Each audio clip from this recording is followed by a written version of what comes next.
Pembangunan IKN Nusantara atau Ibu Kota Nusantara di Kalimantan Timur tentu membutuhkan dana yang tidak sedikit.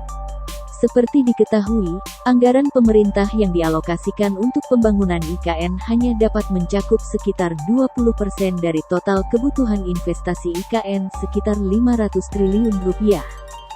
Sedangkan selebihnya 80% akan dipenuhi melalui skema Public-Private Partnership (PPP), pendanaan kreatif, investasi swasta dan instrumen lainnya. Oleh karena itu, pemerintah Indonesia membuka peluang emas bagi investor lokal maupun asing untuk berpartisipasi dalam pembangunan IKN Nusantara ini.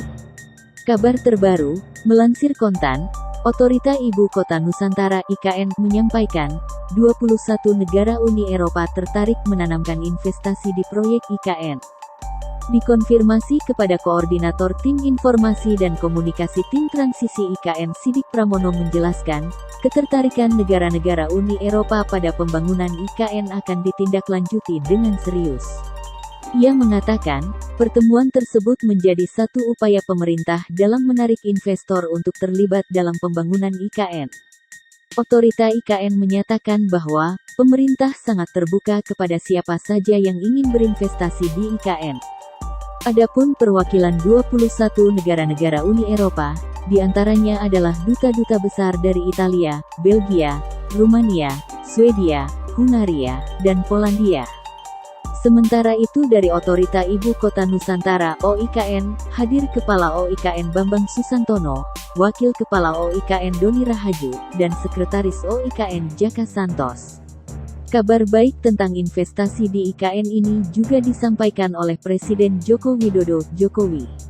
Mengutip laman indonesia.go.id, di depan forum 100 CEO yang dihelat grup media Kompas, Jokowi mengungkapkan investor yang berminat menanamkan modal di kota baru itu bahkan berlipat kali dari ukuran bisnis yang tersedia.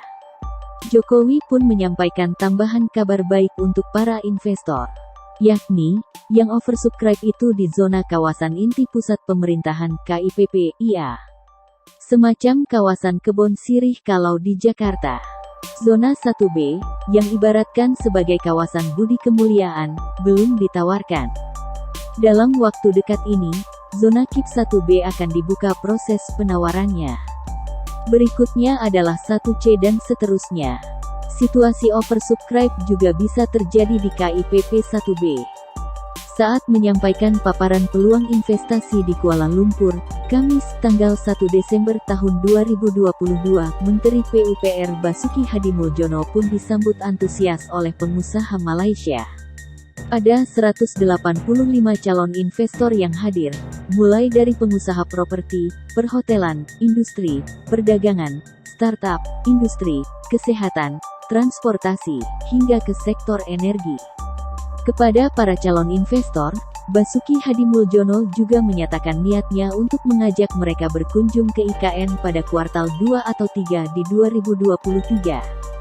Sejauh ini, selain dari Malaysia, investor yang menyatakan niatnya untuk ikut mengembangkan IKN datang dari Australia, Jepang, Korea, Singapura, Malaysia, Uni Emirat Arab, dan beberapa negara Eropa.